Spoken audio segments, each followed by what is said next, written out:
Milo, is that you? There, I think I got it.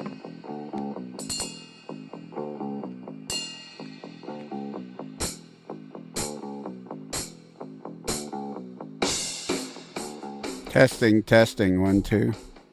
Testing. This is the sound of my voice. Am I coming through? You are coming through loud and clear. Very good, very good. Now, the only thing I have to tell you, Tony, is these are unedited. I don't listen to... Usually the way everything works is if I'm doing a fans podcast or an interview podcast or something like that, I listen to them and go through them and edit them. But these emergency podcasts that we were calling either Hug It Out or Was Happening. Who did that? That's from the 70s. Was Happening, man. Everything's got to have a catch line. Oh, absolutely. That was, really. So that's good. It was happening. Yeah. Who was it? There was in the 70s or 80s that was famous by somebody. It wasn't Kid Dynamite. It was there was somebody. It was Cheech and Chong. What's happening? That was something. I don't think it was a commercial either. Was no. it? I don't know. Yeah, but it sounds familiar. But I'm not sure. I'm going with Cheech and Chong right now. That is possible. Yeah, that's possible. So these podcasts are public service announcements. These are public service podcasts. This is to keep everybody occupied while we're in the midst of the great toilet paper shortage of 2020. That's it. I'm not going to refer to it as anything else other than the great toilet paper shortage, the great bumwad shortage of 2020. I heard that they asked some school-age kid, like a little grade schooler, do you know why school is canceled? And he said, yes, because we're out of toilet paper. Well, there you go. There you go. I haven't been able to find any. I finally found some in a Chinese grocery store. Oh. Not that now, how did you know it was the same thing? I mean, because wouldn't it have been in Chinese? So how do you know it was toilet paper? That's a good point. Maybe it was some sort of white rice patties. I mean, they could have been notepads, conveniently soft notepads on a roll that you mistakenly bought. Handy notepads that you can have beside your toilet. I mean, they probably saw you walking out of there going, finally some fool bought those notepads we couldn't move. Yeah, we've been sitting on these notepads for 2 years. Forever. That was such a mistake buying those. Yeah. Look at that fat white Canadian bottom. So what's important now is you live in Plattsburgh, Missouri. Yes. And is the whole town shut down? I don't think so. I mean, we have south of us, Kansas City. Those counties have the stay at home, rule or suggestion. And to the north, St. Joseph, Missouri has the same thing. But I've not heard anything officially because this is kind of a rural area. So no, I don't know. And I haven't been out because I don't, it's odd, this whole thing and everybody talking about, gee, what am I going to do at home and all that in all the years I've done Model Railroad News, which is going back to 2012. In fact, my anniversary of staying at home is March of 2012. And so this is my 8th year. Yeah. Or beginning my 9th year of. So yeah, this is I've been hunkering down in place now for 8 years, where I'm at home almost all the time. I mean, I might go out and run around with like the young gun on Saturday to train watch, go to the hobby shop, but I really don't go out a whole lot. So you've been getting ready for the great bumwad shortage of 2020 for years. Oh yeah. And what kind of supply do you have of toilet paper? Well, that's confidential. I don't want to share that. All right. If you had toilet paper, would it be Charmaine or Charmin? You know what? I think it's Northern. I'd have to look, but I think it's Northern. And I have bought it by the case, which sounds like I'm one of these crazed hoarders, but no, it's I buy a lot at my local. I have a grocery store here in town, and then we have a Dollar General. But toilet paper and paper towels tend to be things that are always I'm carrying all this other stuff in and I still got that to carry in. So I do on occasion buy it from Amazon or someplace by the case because it's cheaper than I can get it. And they drop the whole box on the front porch. So, yeah, Okay, it's, so that's interesting. You buy it from Amazon. I think I did. I either did that or I think I might have bought I think it was Brawny and Quilted Northern. And I don't know who is at Georgia Pacific. I'm not sure. Had one of those Facebook ads some months ago, where it's like, buy a whole case, we'll deliver it to the door, and it was a good price. And it's like, sure, why not? And so, yeah. How many rolls are in a case?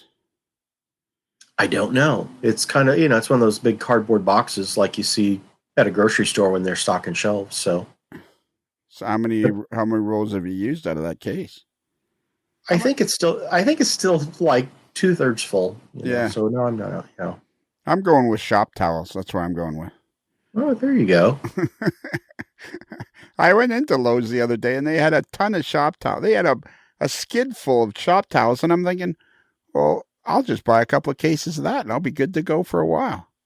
Because I think the guy that's ahead of the curve is our buddy Adam Pinellas out in Utah, where he put in that bidet. Yeah. I mean, here's somebody that looked at the problem and said, oh, to heck with going from store to store and trying to, he basically nipped this one at the source. Like, we're just not going to do that anymore. No toilet paper. So I'm not to that point yet. So have you ever used a bidet? No, I listened to Joe Rogan's podcast, and that was one of his sponsors. And I forget, it had a funny name. I can't remember the company. And out of curiosity, I thought, well, I wonder how that works or how you set those up, because I'm familiar with what it is, but I don't think I've ever even seen one anywhere. So I went to their website and looked at it, and it looks surprisingly easy to connect to just your water line going to the toilet tank. But I guess here's the problem I would see with it. But again, I'm not an expert. That water going into the toilet tank is cold, which I'm going to flag that.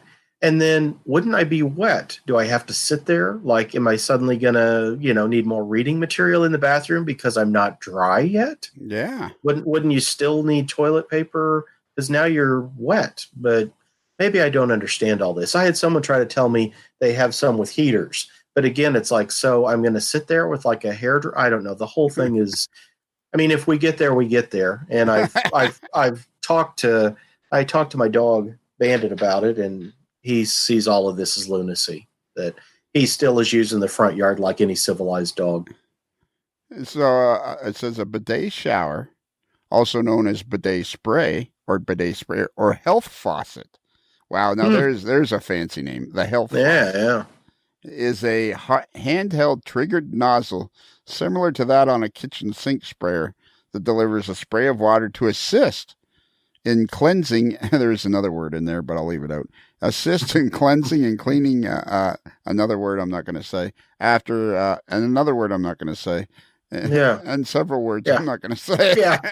That's kind of where you end up as you go down this rabbit hole. It's like, oh, well, not right now. But, I think they're very popular in Japan and Europe. And, I think some see us North American folks as a bit, crude or crass that we've not caught on to this. So I don't know. Well, and I also have this vision of some sort of a Star Trek episode or some sort of. There's some guys on a planet 105 light years away, looking down, watching us going through this great toilet paper shortage, and they're all sitting around the bar going, "Can you believe these people are still using toilet paper?" Exactly. Yeah. Again, as I say, Adam Pinellas is ahead of us all when he said, "You know what? We're jumping over this problem," and he has. He has.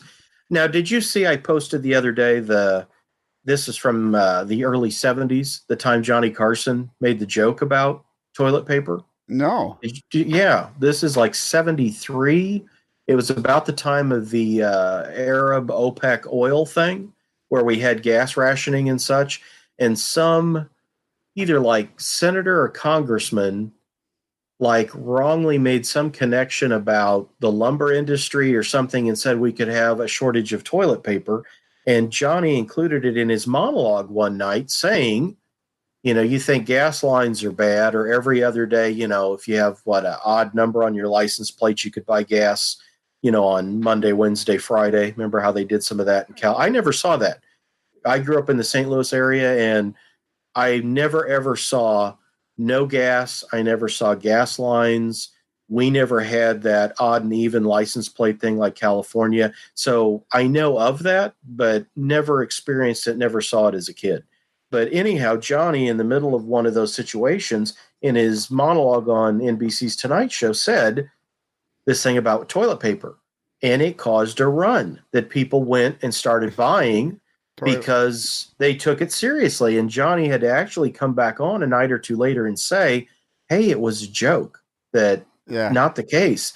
But yeah, again, it's a nice exercise in that, don't yell fire in a movie theater kind of thing, I guess. But it's obviously a North American problem, this whole toilet paper fetish. Maybe there's people doing stuff with it we just aren't grasping. I don't think it's North American. I think I've heard it in the UK and Europe and Hong Kong. In fact, I think I've heard Hong Kong might have been one of the places it started.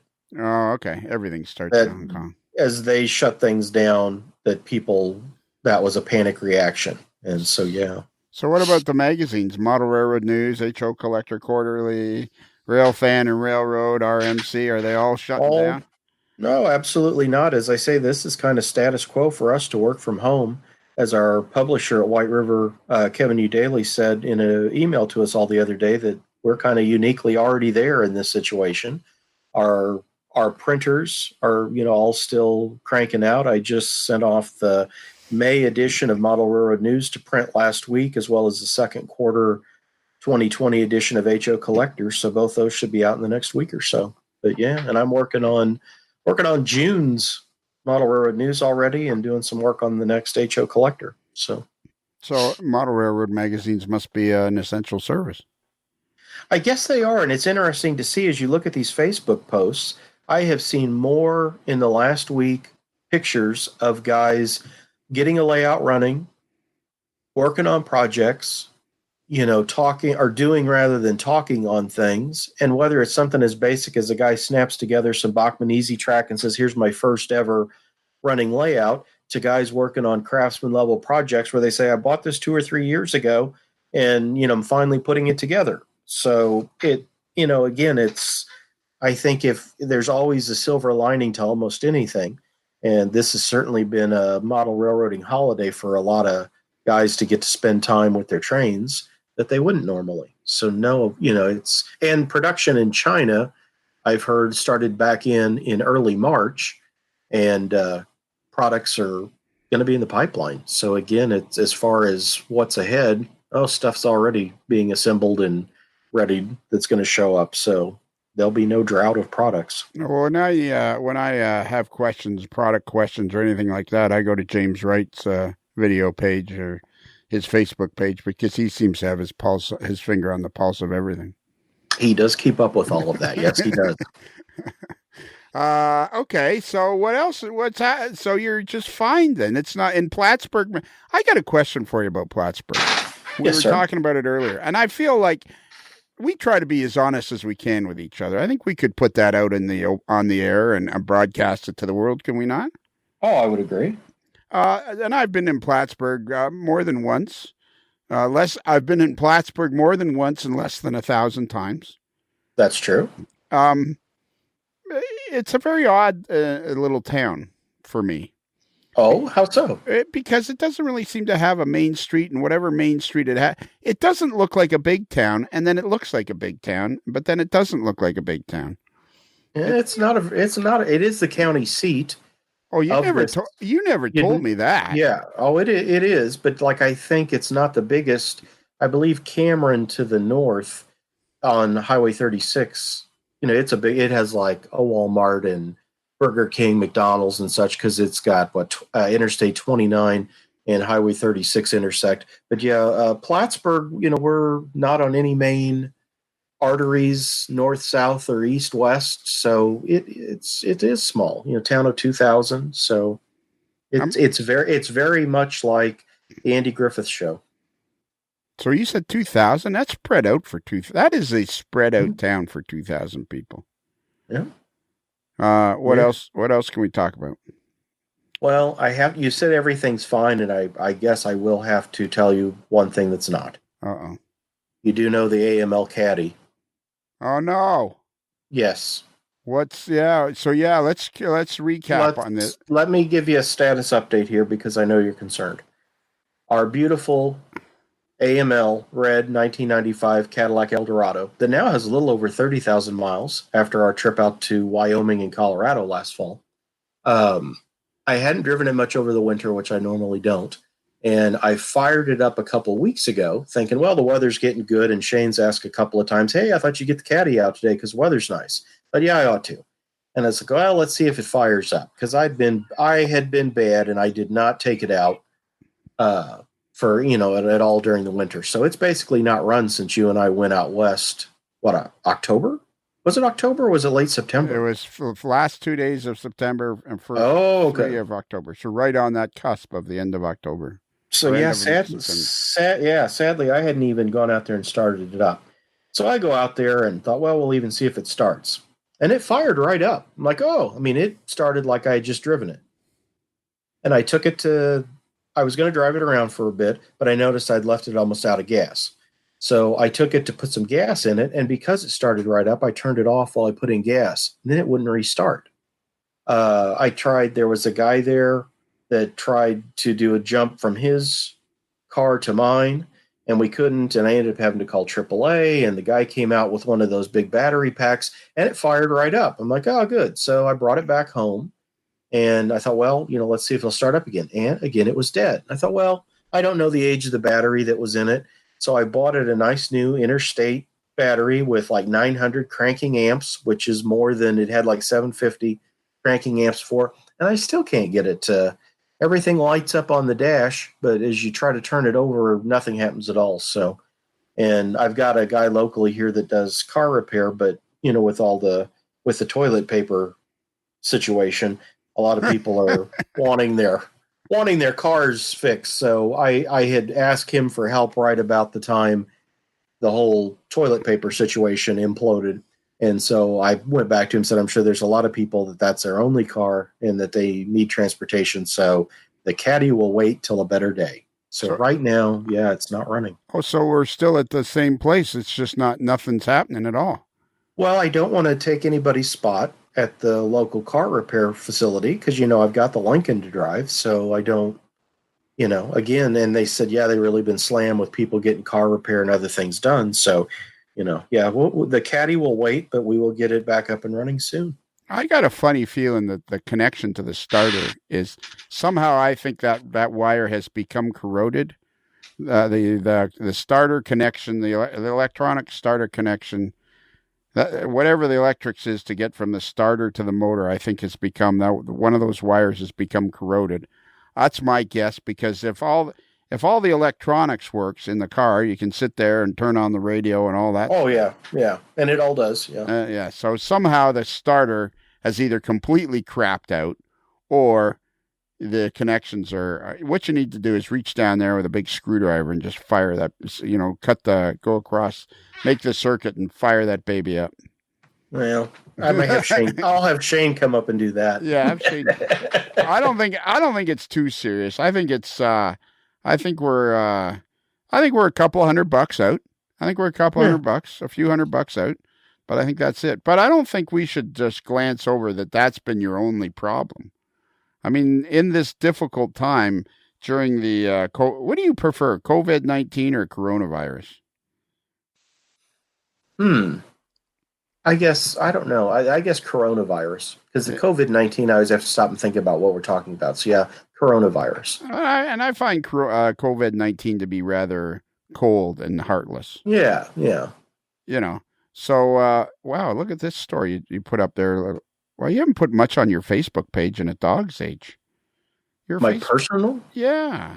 Oh, I never put anything on my Facebook page. Well, how come? You're an interesting guy. Well, because I'm doing the magazines and such. Yeah, So, you never have yeah. time for anything anymore. Is it getting Uh, easier since you took over the layout? Is it getting easier?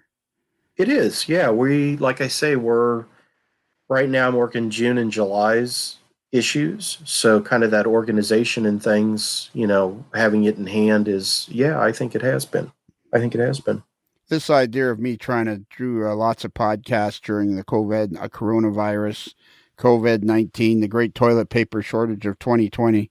I'm convinced within about 5 to 6 days from now, it's going to completely blow up in my face, and I'll be like, I can't do this anymore. Oh yeah. So let's not sugarcoat things. Not only is the Cadillac not working, but then your washer and dryer died. Well, but I have them both working again. You got them both working again? Believe it or not, me, who would be probably challenged to put in like a DCC sound system in a locomotive, yes, these are 20-year-old Kenmore. It's a regular washer and gas dryer. And I bought them when I got the house. So they're almost 20 years old. And the washing machine had been giving me trouble where when it would get through with, I guess it's rinse, it should drain the tub and then go to spin. And it wasn't draining the tub, it would go to spin, which of course with all the water in there would really, rock it around like it's going to knock over. So that was an issue. And then the dryer stopped heating in the lab where you'd hear everything and it was running, but the gas wouldn't fire. And I went on YouTube and looked at a couple of videos and found the timer behind the dial on top of the washing machine can be replaced and might remedy that situation. And I got one of those for about $50. And then I bought fuses and thermostats for the back of the gas dryer and changed those, but it still didn't fix it. And then I looked at another video. There's two little round solenoids that fire up the gas thing. And again, it was really simple. I mean, just took the front off, and they're not even soldered or anything. They're just plugged. They plug in, drop the two new solenoids on, plugged them in, and boom. So I have a working washer and dryer again, and I did it all for about $100. Look at you! Look at you I go! know. Look at I you, know. Mister Handyman. I can't believe it. I mean, literally, as I was taking the stuff apart and doing it, I thought this is going to be a mess. That they're not going to want to take these broken appliances out of here once I got them apart all over the laundry room floor. And I got them cranking again. So I'm kind of surprised. And so, are you thinking about doing a complete kitchen reno now? No, I think that's the extent of what I'm in. Yeah, yeah. I did buy a new microwave that has Amazon Echo, so I can ask Alexa to microwave on high for 3 minutes, and it'll come on without me touching Wow! any button. Isn't that impressive? Yeah. And what's that? What's it called? Amazon Echo? Yeah, those little tower things that'll Yeah, play yeah. music, and it's that. So now, of course, you have to have the Amazon in your kitchen, which mine is usually in my office or the bedroom.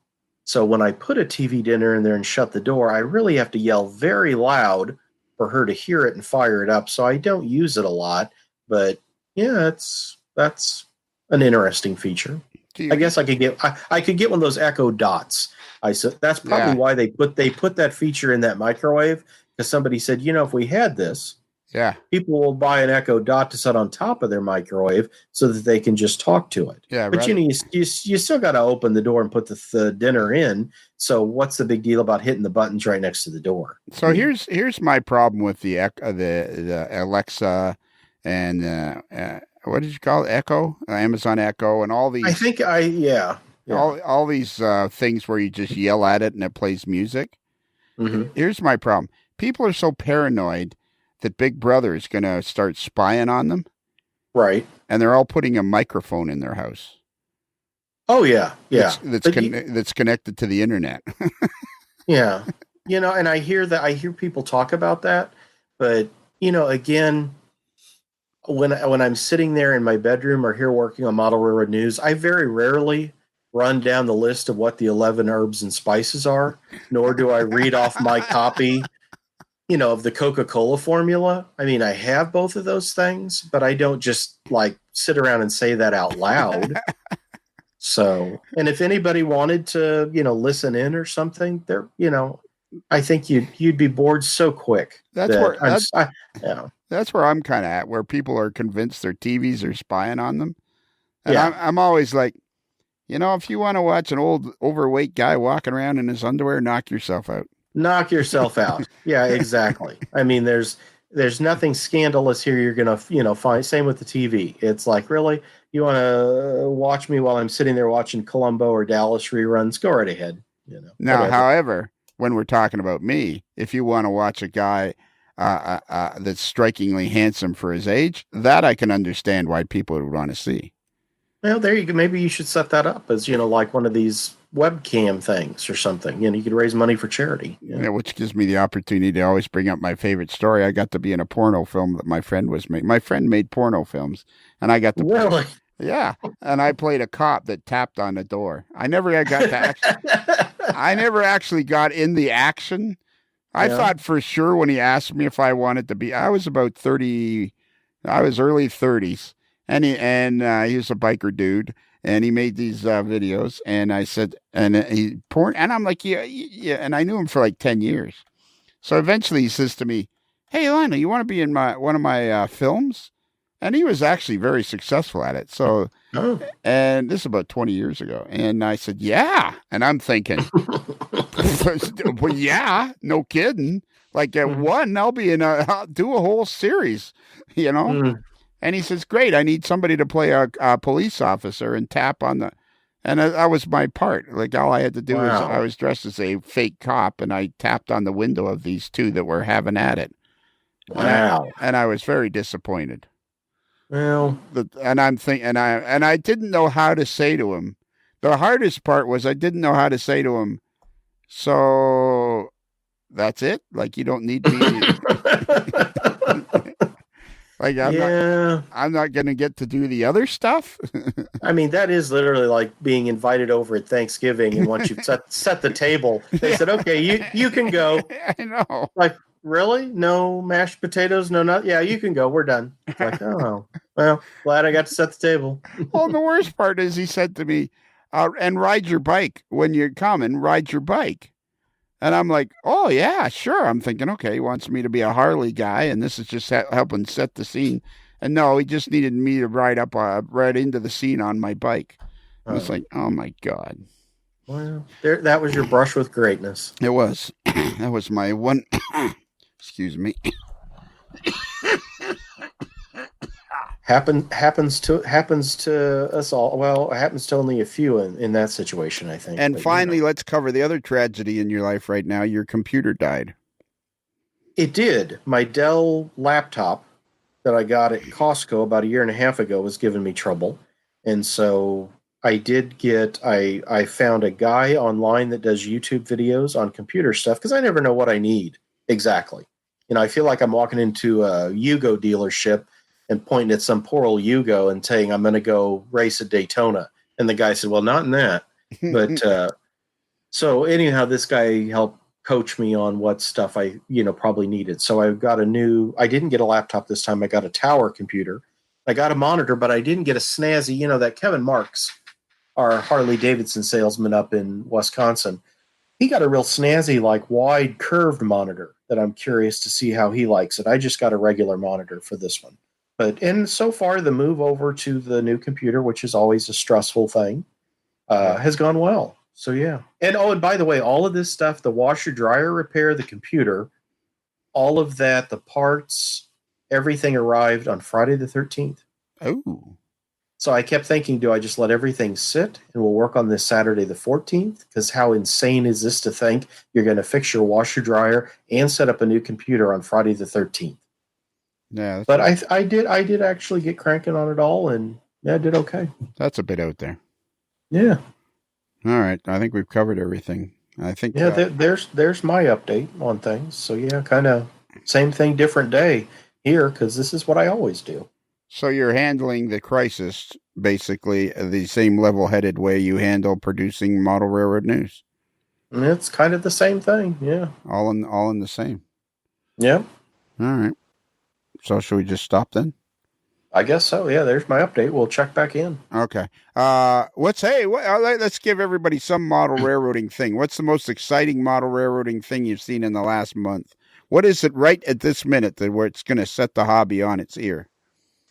Jason Schron at Rapido Trains put out that announcement that he was going to do that second late 1970s version of Amtrak's Turboliner. And the news was dire for a while that he didn't have enough pre orders to make it happen. And this week he said he did, and they are going forward with the Roar Turboliner in HO scale. So that project, for those that would like to have one, Wow. is a green light. So that's exciting. That is exciting. And this gives me the opportunity to tell you the same story I told our pal Chris Adams, Mr. Fitness, but who, by the way, did an entire interview with his hands on his hips in his underwear, standing like in a Sears catalog. I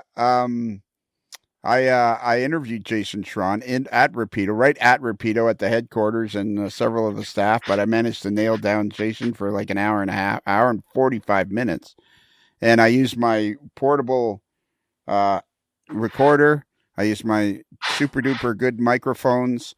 And then I have new editing software for the sound. Literally, the sound was so good. It was almost so good that I would have. And then I said, I used the O word with Chris, and I think that upset him. So the sound was very invigorating. Okay. It was unbelievable. Wait till you hear this. This is the going to come out in the third Monday in whatever the third Monday in May is. I'm so excited about this particular one. I can't hardly stand it. It is coming out in May 18th. Yeah, May 18th. That's right. You must be right here in the headquarters, right here with me. There you go. My birthday is that week. Thursday is my birthday that week. Thursday, May 21st? Mm-hmm. Okay, that's creepy. You know who else was born then? Who? My mother. Really? Yeah. On May 21st? I think so. I'm pretty sure it was May 21st. Here's one my best friend in high school, and we didn't know this at first, that it was kind of, how we both were born May 21st, 1966. Both of our mother's names were Linda, and we both drove 1978 Thunderbirds. And just, kind of one of those as you start, it's like, oh, wow, how about that? Yeah. I had that experience with a buddy I played golf with.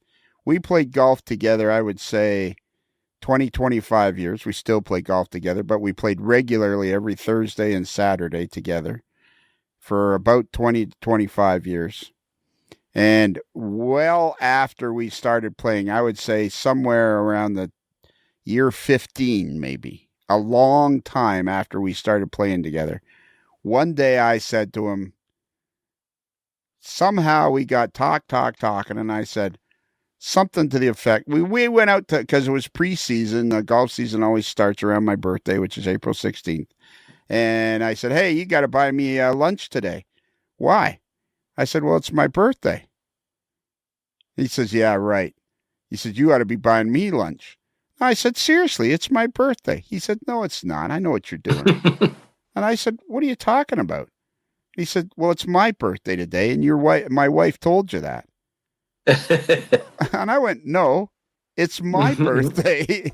And we pull out our driver's licenses, and we both had the same birthday, and we hadn't known that for like 10 or 15 years.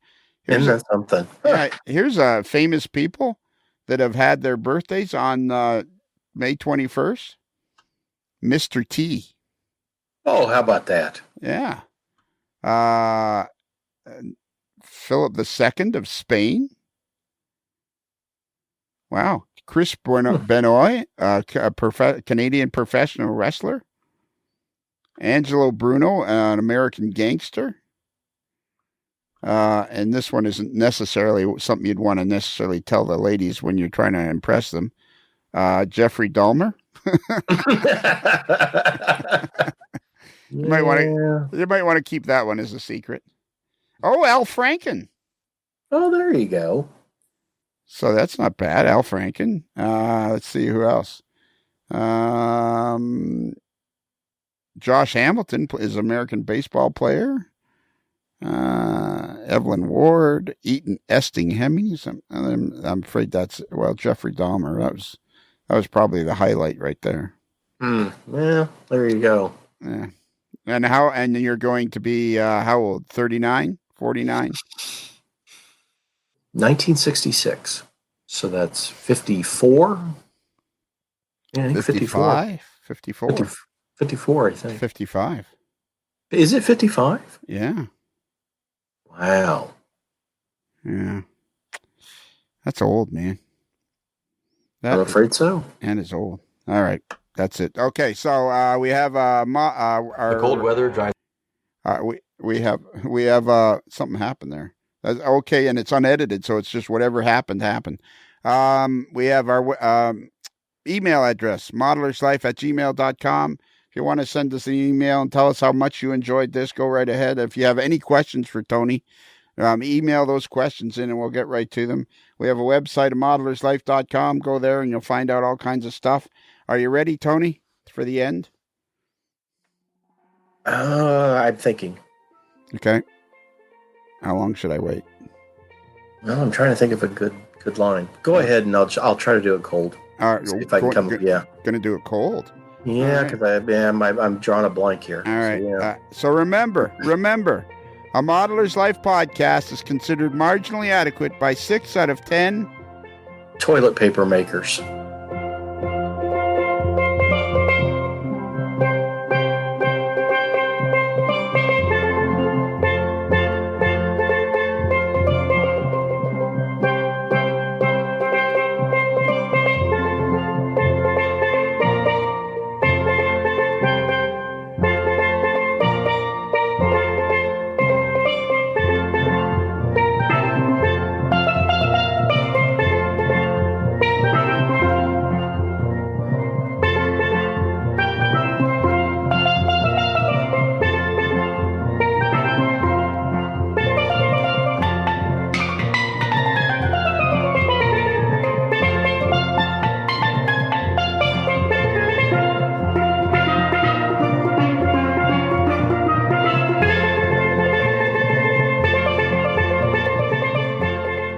And now it's time for the New Jersey Transit Elevator Escalator Report. Take it away, Dave. Good morning, everybody. Today, number one here on the list is Newark Penn Station number 14. That one needs a step chain adjustment. They got to adjust the lower carriage assembly. Newark Penn Station number 8 is back in service. Secaucus 16 was out overnight for a skirt panel reset, but he's back in service too.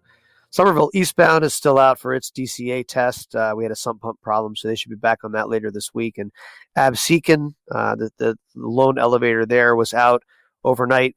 Somebody held the doors open too long, and it's back in service as of this morning. It's another Lincoln Homer.